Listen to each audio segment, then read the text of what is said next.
Hello everyone, my name is Oliver. Welcome to my channel. Before starting the video, please go ahead and hit the subscribe button and give this video a like up. The couple's fairy tale wedding was a culmination of one of daytime's greatest love stories, not to mention the soap's highest rated episode ever. It was a wedding, though, that almost didn't happen.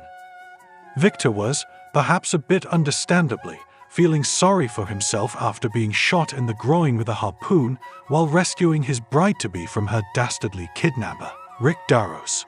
If he couldn't please Nikki in the bedroom, he couldn't bring himself to marry her. Nikki had tried talking to him, but all the love and support she could offer wasn't enough to sway a man whose pride was as injured as his delicates. But then a miracle happened as Victor prepared to skip town forever. He was flipping through pictures of Nikki's stripping days and felt something strange. Wait, could it be true? Was he no longer impotent? He wasn't. With that realization, the mustache ran back to Nikki and informed her that their wedding was back on. All kidding aside, the wedding day itself really was a romantic fairy tale. Nikki's sister Casey served as the maid of honor, while stalwart Colonel Douglas Austin stood for his good friend Victor.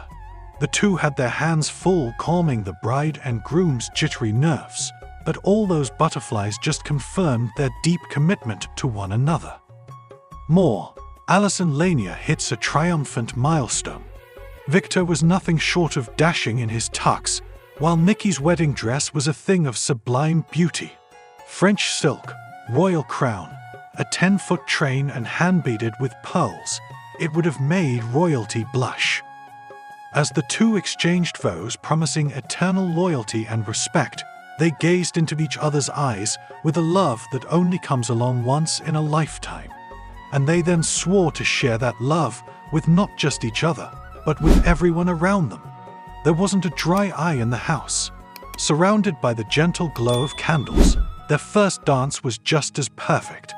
As Through the Eyes of Love played for those few brief moments, there was no one else in the world but Nikki and Victor.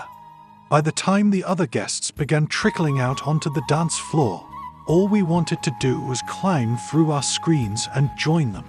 Of course, this being the soap world, the day wasn't all rainbows and kittens.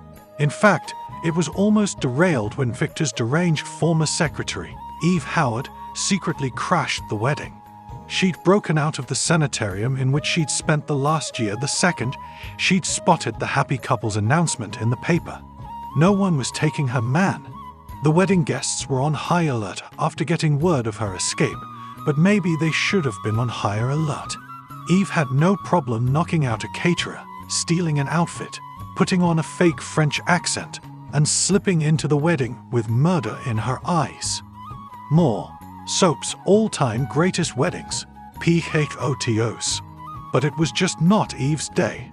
Her first attempt at killing Nikki with poisoned brandy went awry when the wedding march began, and the bride was rushed out before getting to it. Eve tried again after the ceremony, this time going a bit fancier with some poisoned champagne.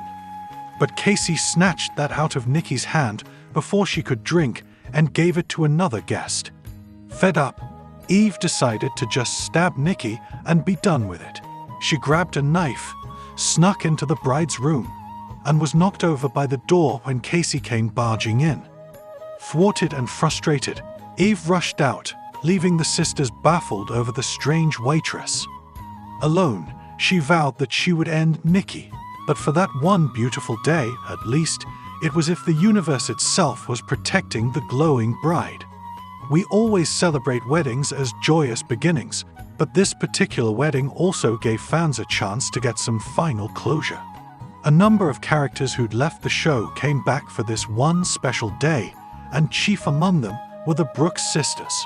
That was the last time we saw Chris and Leslie until 2018. Laurie made an additional visit in 2002, but poor Peggy was never seen again. It was, in a way, a passing of the torch.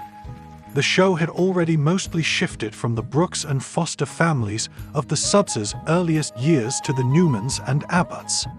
The ladies who had begun the show had all left town a few years earlier. This, though, gave fans one last chance to say goodbye to the Brooks sisters as they returned to give their blessings to Nikki and Victor. And blessings they would need. That first union did last a decently impressive 4 years, but it was just the start of Victor and Nikki's merry-go-round. Still, here we are almost 4 decades later, still celebrating their love. The Newmans are on their 4th marriage. Thanks for watching this video. Please subscribe my Isa Media to our channel and stay with us.